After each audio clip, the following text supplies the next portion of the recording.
निरोगी आयुष्याचे तंत्र, तजेलदार मनाचा मंत्र जाणून घ्या. स्वस्थ हृदय ठेवण्यासाठीचे उपाय आणि उपचार. भारताचे सुप्रसिद्ध हृदयरोग तज्ञ doctor Shirish MS Hiremath, doctor Sunil Sathe, doctor Suhas Hardas आणि डॉक्टर प्रसाद पिशा यांच्याकडून शनिवार दिनांक 7 नोव्हेंबरला संध्याकाळी 3:30 वाजता ABP माझावर आणि रविवार दिनांक 8 नोव्हेंबरला दुपारी 12:30 वाजता फेसबुक लाईव्ह वर लॉग इन करायला विसरू नका. फेसबुक पेज दिल से दिल तक हेल्दी हार्ट.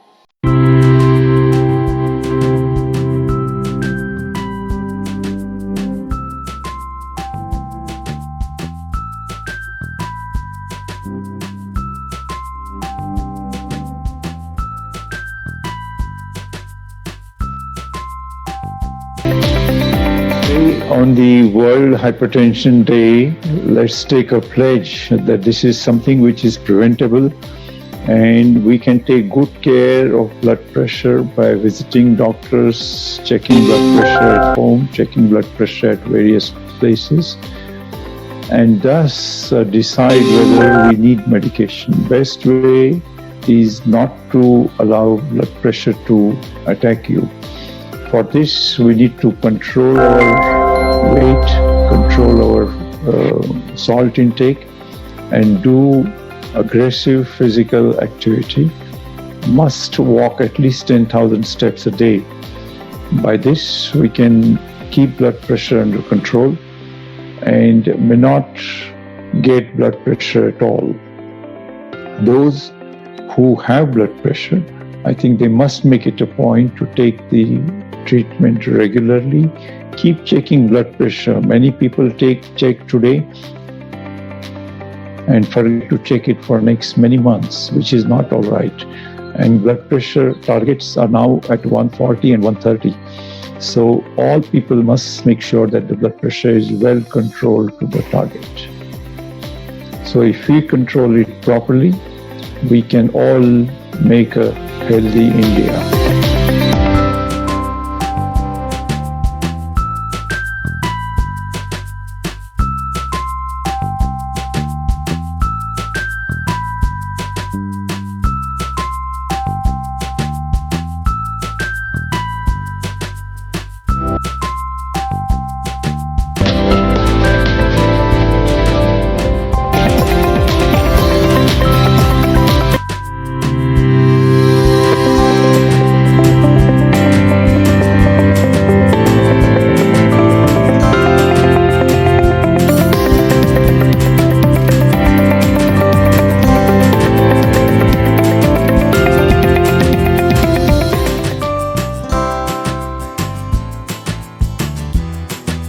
सर्व सोसायटी समाजासाठी वर्ल्ड हायपरटेन्शन डेच्या निमित्ताने मला एक सांगावंसं वाटतं की BPच्या पेशंटनी हायपरटेन्शन निग्लेक्ट करू नये.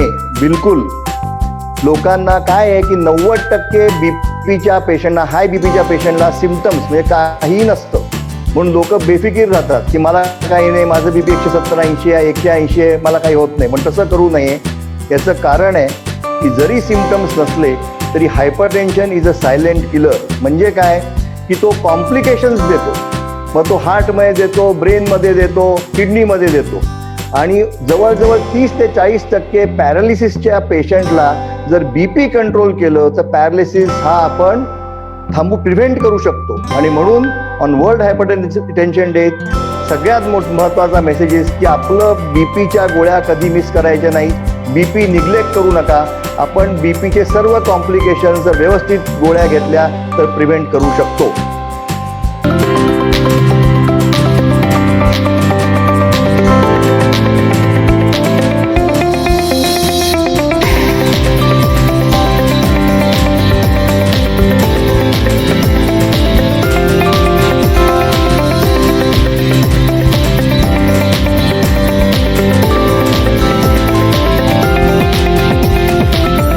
स्वस्थता का राज मजबूत दिल के साथ जानिए स्वस्थ हृदय रखने के उपयोगी तरीके और बचाव भारत के सुप्रसिद्ध हृदय रोग विशेषज्ञों से doctor Shirish MS Hiremath, doctor Sunil Sathe, doctor Suhas Hardas और डॉक्टर प्रसाद P शाह से शनिवार दिनांक 7 नवंबर 2020 शाम 3:30 से ABP माझा पे और रविवार 8 नवंबर 2020 को दोपहर 12:30 से फेसबुक लाइव पर लॉगिन करना ना भूलें। फेसबुक पेज दिल से दिल तक हेल्दी हार्ट पे।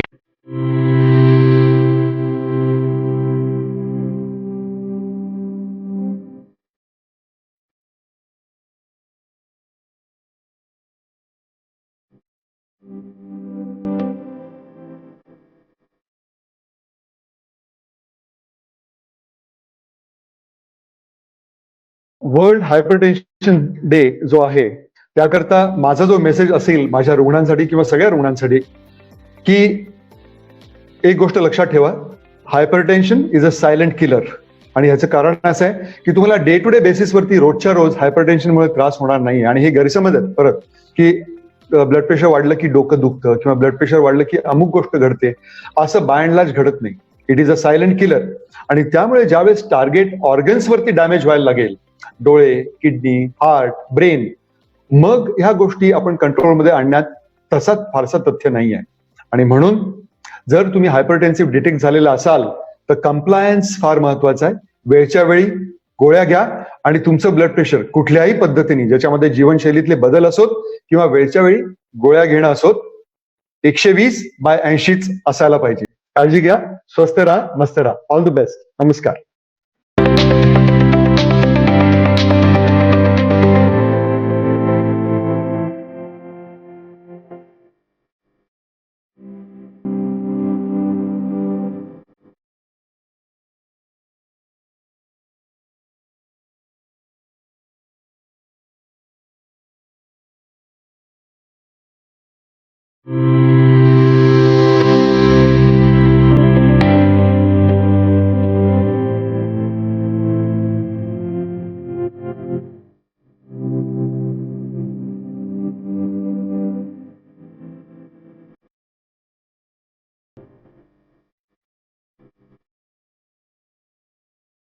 वर्ल्ड हायपरटेन्शन डेच्या निमित्ताने आपल्याला काळजी घेतली पाहिजे की आपल्या आहारामध्ये जेवढं कमी मीठ वापरलं जातं ते तेवढं वापरलं पाहिजे.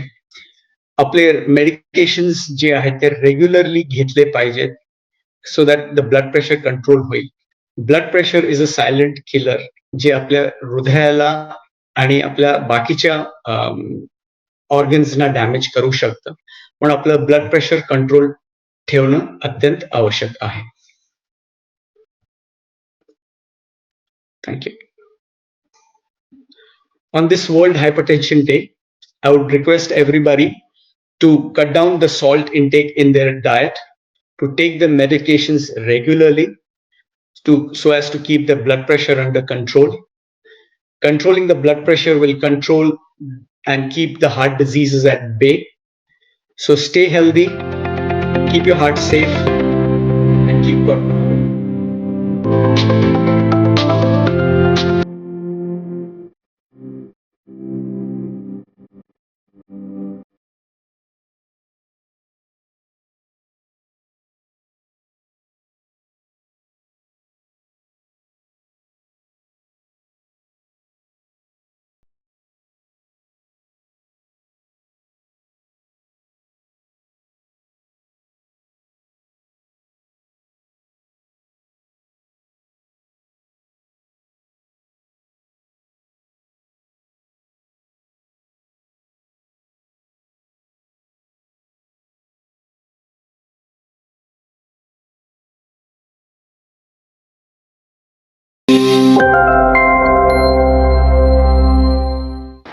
नमस्कार, मी केतकी वठारकर. दिल से दिल तक हेल्दी हार्ट टॉक शो मध्ये आपल्या सर्वांचं मनापासून स्वागत. आजचं धकाधकीचं जीवन, ताणतणाव आणि करिअरमधील स्पर्धा यामुळे खूप कमी वयातच अनेकांना गंभीर आजाराची लागण होत आहे.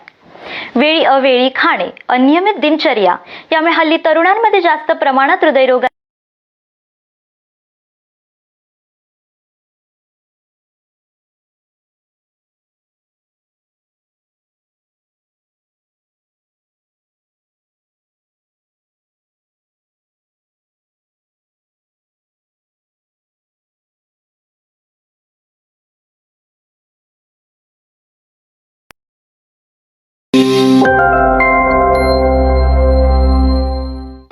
नमस्कार, मी केतकी वठारकर. दिल से दिल तक हेल्दी हार्ट टॉक शो मध्ये आपल्या सर्वांचं मनापासून स्वागत. आजचं धकाधकीचं जीवन, ताणतणाव आणि करिअरमधील स्पर्धा यामुळे खूप कमी वयातच अनेकांना गंभीर आजाराची लागण होत आहे. वेळी अवेळी खाणे, अनियमित दिनचर्या यामुळे हल्ली तरुणांमध्ये जास्त प्रमाणात हृदयरोगाचा त्रास आढळून येत आहे. हृदयरोग एक सायलेंट किलर आजार आहे, कारण बहुतांश लोकांमध्ये याची लक्षणं दिसत नाहीत. यावर अनेकदा चर्चा होताना दिसते. हृदयरोगाविषयी सामान्य लोकांमध्ये जनजागृती करण्यासाठी दिल से दिल तकने पुढाकार घेऊन दिल से दिल तक हेल्दी हार्ट टॉक शो द्वारे अनोखे पाऊल उचलले आहे. याच पार्श्वभूमीवर आज आपल्याला मार्गदर्शन करण्यासाठी आपल्या सोबत आहेत जगातील सुप्रसिद्ध doctor MS Hiremath, doctor Sunil Sathe, doctor Suhas Hardas आणि doctor Prasad Shah. Doctor MS Hiremath, माझा आपल्यासाठी प्रश्न आहे की आकडेवारीनुसार भारतात हृदयविकाराचा प्रादुर्भाव वाढताना दिसत आहे. यासाठी कोणते घटक जबाबदार आहेत आणि सध्याच्या काळात जीवनशैलीत कोणते बदल करण्याचा सल्ला द्याल? हृदयविकाराच्या झटक्याचे निदान करण्यासाठी ECG किती विश्वसनीय आहे? हृदयविकाराचे नंबर्स जगभर वाढतायत आणि त्यातल्या त्यात इंडियामध्ये हा नंबर खूपच वाढतोय. दुःखाची गोष्ट अशी आहे की भारतामध्ये हे कमी वयात यायला लागलंय. म्हणजे युरोप आणि भारत त्याच्यामध्ये जवळजवळ 10 वर्षाचा फरक आहे. भारतामध्ये 10 वर्ष लवकर हा आजार येतो. आणि स्ट्रेस आणि जेनेटिक्स म्हणजे फॅमिलीमध्ये सगळ्यांना आजार असणं हा एक प्रकारची कंटिन्युअस पुढच्या जनरेशनला पास झालेली गिफ्ट आहे. त्याच्यामुळे लहान वयात आजार होणं आणि फ्रिक्वेन्सी सुद्धा खूप जास्ती असणं असं आपल्याला भारतात आढळून येतं. स्मोकिंग टाळणं अत्यंत जरुरी आहे. वजन कंट्रोल करणं, फिजिकल ऍक्टिव्हिटी दररोज असणं, दररोज व्यायाम करणं हे अत्यंत जरुरी आहे. आणि त्याच्याच बरोबर हेल्दी फूड, या सर्व गोष्टी जर एकत्र आल्या तर आपण आजार बऱ्याच प्रमाणात कंट्रोल करू शकतो. डॉक्टर सुनील साठे, आपल्यासाठी माझा प्रश्न आहे की जर एखाद्या व्यक्तीला हृदयविकाराचा झटका आला आहे, हे आपण कसं ओळखायचं आणि अशा परिस्थितीत ताबडतोब आपण कोणत्या उपचाराचे पर्याय करायला हवेत? एखाद्या पेशंटला हार्ट अटॅक येतो, याचे सिम्पटम्स काय असतात? मुख्यतः छातीच्या मध्यभागी अतितीव्र एक्सक्रुशिएटिंग म्हणतो आम्ही, छातीत दुखणे आणि त्याच्याबरोबर घाम येणे. आता काही लोकांना छातीत दुखत नाही, पण खांद्यामध्ये किंवा जबड्यामध्ये किंवा आपल्या एल्बोजमध्ये इकडे पेन होतं. सो डिस्ट्रीब्युशन हे बदलू शकतं. छातीच्या मध्यभागीच पाहिजे असं नाही. तिसरं म्हणजे कधी कधी काही लोकांना छातीत दुखत नाही, फक्त हेवीनेस म्हणजे अगदी जडत्व येतं, जसं काय कोणी आपल्या छातीवर दगड ठेवलाय आणि त्याच्याबरोबर घाम येतो. प्रत्येक हार्ट अटॅकच्या पेशंटला घाम येतोच असं नाही. 30% लोकांना घाम येत नाही म्हणजे घाम आला नाही म्हणजे हार्ट अटॅक नाही असं नाही. आणि शेवटी मुख्यतः काही लोकांना गॅस्ट्रिक सिम्पटम्स म्हणतो, म्हणजे फक्त छातीमध्ये जळजळ होते आणि जळजळ झाली की लोकांना वाटतं की ही ऍसिडिटी आहे. मग काही लोक सोडा घेतात, ढेकरा देतात, त्यांना बरं वाटतं, पण हे ऍक्च्युली एक हार्ट अटॅकचं लक्षण आहे आणि त्याच्यामुळे लोकांनी याला दुर्लक्ष करू नये. आता एखाद्या पेशंटला हार्ट अटॅक ह्या सगळे सिम्पटम्स वाटले तर आपल्याला काय माहिती पाहिजे इमर्जन्सी म्हणून? सगळ्यात एक पहिला मुख्य की प्रत्येक घरामध्ये इमर्जन्सी ॲम्ब्युलन्सचा नंबर लिहिलेला पाहिजे. फॉर एक्झाम्पल महाराष्ट्रामध्ये गव्हर्नमेंट नंबर 108, जवळच्या हॉस्पिटलचा ॲम्ब्युलन्स नंबर हा प्रत्येक पेशंटच्या घरात लिहिलेला पाहिजे, म्हणजे वेळ जात नाही. दुसरं म्हणजे कुठल्याही अटॅक आला की वेळ घालवू नये. सपोज ॲम्ब्युलन्स यायला 1-1.5 तास लागणार असला तर स्वतःच्या प्रायव्हेट व्हेकल अरेंज करून लवकरात जावं. तिसरी महत्वाची गोष्ट म्हणजे जवळच्या जवळ जे हॉस्पिटल असेल जिथे अँजिओप्लास्टीची सिस्टम आहे किंवा ICU आहे, जिथे औषध दिली जातील तिथे जवळच्या जवळ हॉस्पिटलमध्ये जावं. तिथे ओळख बिळख काही ठेवू नये. एखादा डॉक्टर ओळखीचा असला, तो लांब बसला, त्याच्याकडे जाऊ नये. जवळच्या हॉस्पिटलमध्ये जावं. आणि शेवटचं, इमर्जन्सी प्रत्येकाच्या घरी एक डिस्पर्सिबल ॲस्पिरिन किंवा डिस्पिरिनची गोळी पाहिजे, जी असे सिम्पटम्स आले की पेशंटला पाण्यात घालून विरघळते लगेच आणि लगेच पेशंटनी घ्यावी. डॉक्टर सुहास हरदास, माझा आपल्यासाठी प्रश्न आहे की अशी एक समज आहे की अँजिओग्राफी केलेल्या रुग्णाला अँजिओप्लास्टी ही करावीच लागते. हे कितपत खरं आहे? अँजिओप्लास्टी आणि बायपास यामध्ये काय फरक आहे? तुमचा जो पहिला भाग आहे प्रश्नाचा, की अँजिओग्राफी केल्यानंतर अँजिओप्लास्टी करावीच लागते, हा एक गैरसमज आहे. आपण अँजिओग्राफी का करतो? आपण कुठलीही टेस्ट का करतो? कारण की काहीतरी डायग्नोसिस व्हायचं असतं म्हणून करतो. आणि अँजिओग्राफी सुद्धा त्यावेळेस करता केली गेलेली असते की हृदयाच्या रक्तवाहिन्यांमध्ये ब्लॉक्स आहेत किंवा नाही हे जाणून घ्यायला आपण अँजिओग्राफी करतो. आणि इनफॅक्ट इन्सिडन्स असा आहे की जवळजवळ 92 ते 95% लोकांमध्ये ब्लॉक्स आढळतात. जर तसं सस्पिशन जर हाय असेल तर ब्लॉक्स आढळतात. आणि मग ब्लॉक्स असतील तर त्याचा काहीतरी पर्याय, त्याचा काहीतरी उपाय करायलाच पाहिजे ना. आणि म्हणून त्याची अँजिओप्लास्टी सांगितली जाते. जर हार्ट अटॅक येत असेल तर अशा वेळेस रक्तवाहिन्यांमध्ये ब्लॉक सापडण्याची संभावना फारच मोठी असते, म्हणजे जवळपास 100%च्या आसपास असते. मग अशा वेळेस जर डॉक्टरांनी अँजिओग्राफी नंतर अँजिओप्लास्टी केली तर ते पेशंटसाठी रास्त नाही का, चांगलं नाही का आणि आवश्यक नाही का? म्हणजे हा गैरसमज आहे की अननेसेसरीली अँजिओग्राफी केल्यानंतर अँजिओप्लास्टी केली जाते, असं मला वाटतं बाय अँड लार्ज घडत नाही. दुसरा जो प्रश्न आहे की अँजिओप्लास्टी आणि बायपास ह्याच्यामध्ये फरक काय? याच्यामध्ये फरक असा आहे की ब्लॉक्स जर असतील, अडथळे जर रक्तवाहिन्यांमध्ये जर आढळले तर घालवण्याची जी प्रक्रिया असते, जे काही उपाय असतात, जे काही पर्याय असतात, त्यातला एक पर्याय म्हणजे बायपास ऑपरेशन, ज्याच्यामध्ये ब्लॉक्स बायपास करून रक्तपुरवठा पुढे नेला जातो, नवीन रक्तवाहिनी जॉईन केली जाते.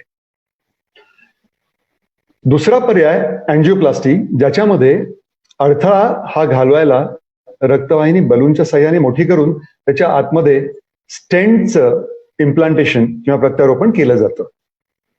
सो दोन्ही पण गोष्टी एकच अचीव्ह करतात, ते म्हणजे ब्लॉक्सच्या पुढे रक्तपुरवठा नेणे. पण फक्त एक थोडीशी इन्व्हेजिव्ह, एक पर्याय जास्ती इन्व्हेजिव्ह आहे, ज्याच्यामध्ये चेस्ट कट ओपन करावी लागते, व्हेंटिलेशन लागतं, ब्लड ट्रान्सफ्युजन्स लागतात, इन्फेक्शन होण्याचे चान्सेस असतात. पण अँजिओप्लास्टीमध्ये असं काही घडण्याचे चान्सेस नसतात. सो दोन्ही तेच अचीव्ह करतात, फक्त वेगवेगळ्या पद्धतीने. धन्यवाद. डॉक्टर प्रसाद शाह, आपल्यासाठी माझा प्रश्न आहे की एखाद्याला पेसमेकरची गरज कधी असते आणि पेसमेकरचे कोणते प्रकार आहेत? नॉर्मली एका साधारण व्यक्तीचे हृदयाचे ठोके 60 ते 100दा एका मिनिटात पडतात. जर आपले हृदयाचे ठोके 60च्या खाली पडतात तर त्यावेळेला ते पेशंटला चक्कर येऊ शकते, बेशुद्ध होऊ शकतो, दम लागू शकतं, हार्ट फेलियर मध्ये जाऊ शकतात. ह्या कंडिशन्समध्ये हृदयाचे ठोके वाढवण्यासाठी आपण पेसमेकर घालतो. हे पेसमेकर एक उपकरण आहे जे बॅटरीद्वारा ते चालवली जाते आणि हे पेसमेकर आपल्या शरीरामध्ये इम्प्लांट केलं जातं. ह्या कंडिशन्समध्ये आपल्याला पेसमेकर बसवणं गरजेचं आहे. आता पेसमेकर 2 प्रकारचे असतात. एक जर हृदयाचे ठोके कमी झाले आणि एक हार्ट फेलियरच्या साठी असतात. जे हृदयाचे ठोके कमी झालेले आहेत त्याच्यामध्ये 2 प्रकारचे आहेत. एक तर सिंगल चेंबर पेसमेकर आणि दुसरं एक ड्युअल चेंबर पेसमेकर. म्हणजे आपल्या दोन्ही चेंबर्समध्ये पेसमेकर इम्प्लांटेशन केले राईट साईडच्या, तर त्याला ड्युअल चेंबर म्हणतात. आणि फक्त एकाच खालच्या मेन पंपिंग चेंबरमध्ये राईट वेंट्रिकलमध्ये बसवलं तर त्याला सिंगल चेंबर म्हणतात.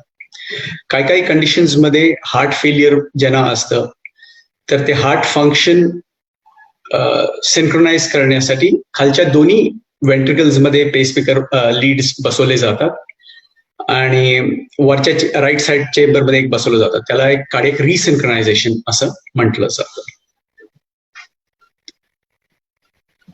ओके. आणि चौथा एक प्रकारचं पेसमेकर आहे, त्याला डिफिब्रिलेटर म्हणतो. जर आपले हृदयाचे ठोके वाढले तर हे पेसमेकर, टाईप ऑफ पेसमेकर आपले हृदयाचे ठोके शॉक देऊन नॉर्मलाइज करतात. म्हणजे हे दोन्ही करू शकतात. जर ठोके कमी झाले तर ते ठोके वाढू शकतात, आणि जर ठोके जास्ती झाले तर त्याला शॉक देऊन त्याला नॉर्मलाइज करू शकतात.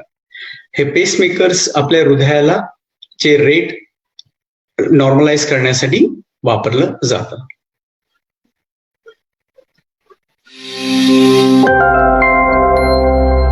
डॉक्टर MS हिरेमठ, कोविड-19 हृदयाचे नुकसान होऊ शकते का? अशा परिस्थितीत रुग्णाने कोणती अतिरिक्त काळजी घेणे आवश्यक आहे? आपण याचे दोन प्रकार करूया. एक म्हणजे ज्यांना ऑलरेडी हृदयाचा आजार आहेत आणि काही प्रकारच्या औषधं गोळ्या चालू आहेत.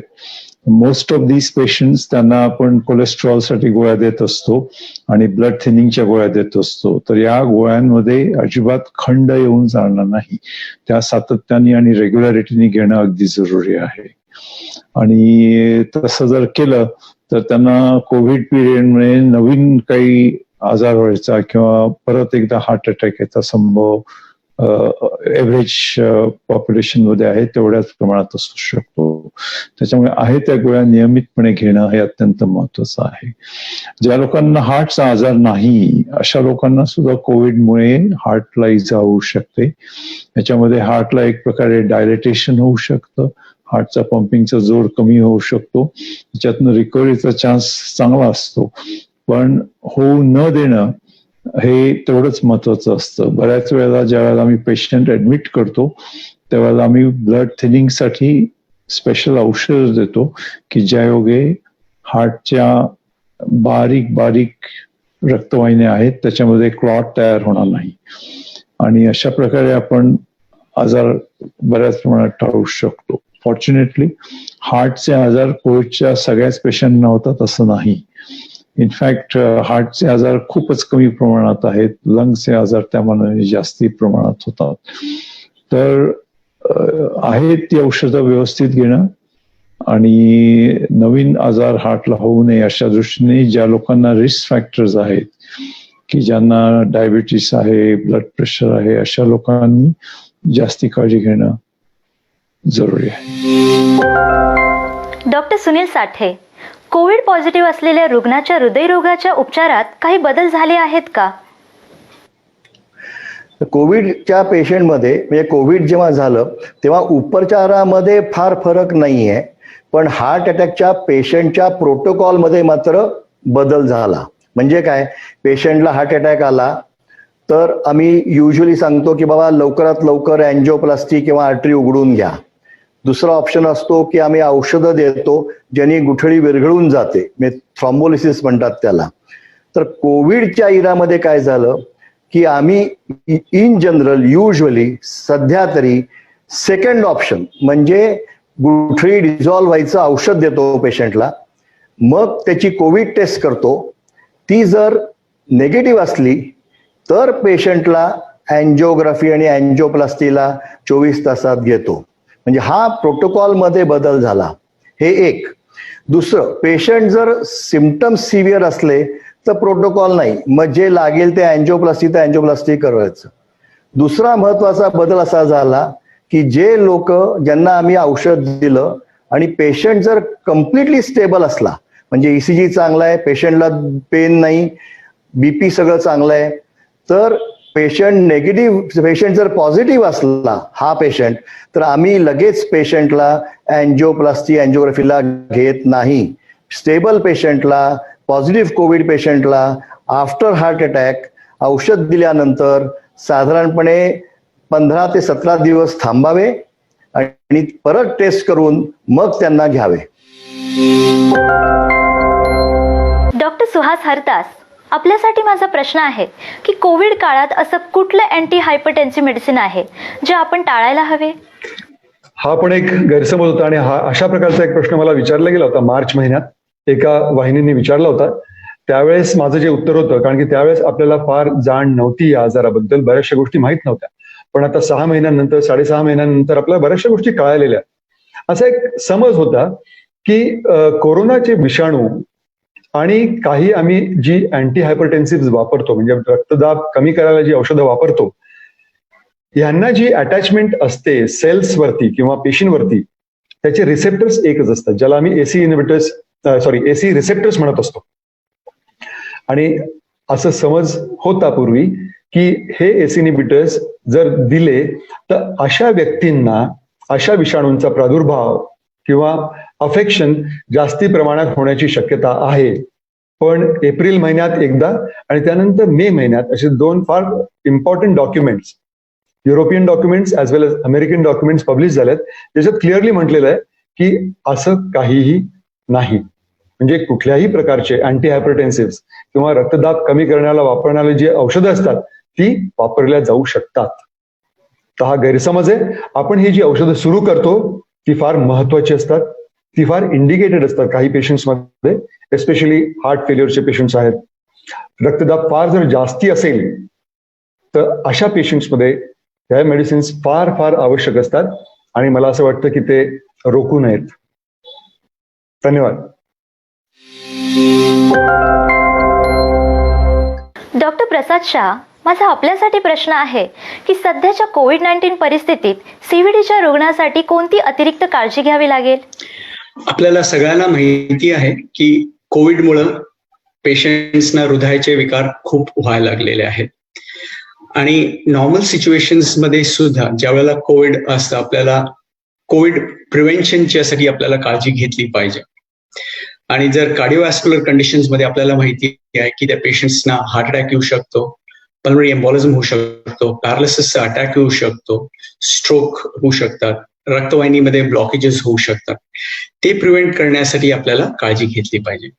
आता नॉर्मल पेशंट्समध्ये आणि हृदयाचे विकारचे पेशंट्समध्ये कोविडचं संक्रमण कॉम्प्लिकेशन्स हृदयाच्या पेशंट्समध्ये जास्ती होऊ शकतं. म्हणून आपल्याला सर्वप्रथम ह्या हृदयाचे जे पेशंट्स असतात त्यांना काळजी घेतली पाहिजे की कोविड होऊ नये. ते होऊ नये आपण त्याच्यासाठी सोशल डिस्टन्सिंग, मास्क घालणे, हात वेळोवेळी धुवून घेणे आणि सोशल डिस्टन्सिंग मेंटेन करणं गरजेचं आहे. जर पेशंटला कोविडचे सिम्पटम्स आढळले तर लगेच हॉस्पिटलला जाऊन त्यांना ट्रीट केलं पाहिजे, म्हणजे सुद्धा डॉक्टर्स त्याला जे कॉम्प्लिकेशन्स हृदयाच्यामुळे होऊ शकतात ते ट्रीट केले जातील. आणि बाकीचे जे पेशंट्स असतात तसं त्यांना हे बघितलेलं आहे की जे हॉस्पिटलमध्ये येत नाहीये, जे कोविडचे सोडून बाकीचे पेशंट्स आता घाबरून गेलेले आहेत की हॉस्पिटलला गेलं तर आम्हाला कोविड होईल. आणि जे रेग्युलर फॉलोअप करणं गरजेचं आहे कार्डिओव्हॅस्क्युलर पेशंट्सना, ते आता होत नाहीये. ते कारण घरात बसून ते कॉम्प्लिकेशन्स वाढतायत आणि त्रास आढळलं तरी ते परत येत नाहीत हॉस्पिटलला. म्हणून ह्या पेशंट्सना रेग्युलर आपल्या डॉक्टरकडे फॉलोअप करणं गरजेचं आहे. आणि जरी हे जे पेशंट्स असतात लाईक रुटीन पेशंट्स, आपलं डायबिटीस कंट्रोल केलं पाहिजे, ब्लड प्रेशर कंट्रोल केलं पाहिजे, वेळोवेळी एक्सरसाइज केलं पाहिजे, आहारावरती नियंत्रण ठेवलं पाहिजे, सॉल्ट कंट्रोल केलं पाहिजे. आणि ह्या कोरोनाच्या टाइम मध्ये हृदयाला सेव्ह करून कोरोनाला दूर केलं पाहिजे. आपल्या दैनंदिन जीवनामध्ये पौष्टिक आहार, नियमित व्यायाम आणि योगासनाचा अभ्यास असे चांगले बदल करून हृदयरोगासारख्या आजारांना आपण दूर ठेवू शकतो. डॉक्टर, आपल्या बिझी शेड्यूलमधून आपण वेळात वेळ काढून आम्हाला इथं मार्गदर्शन केलं त्याबद्दल मनापासून आभार.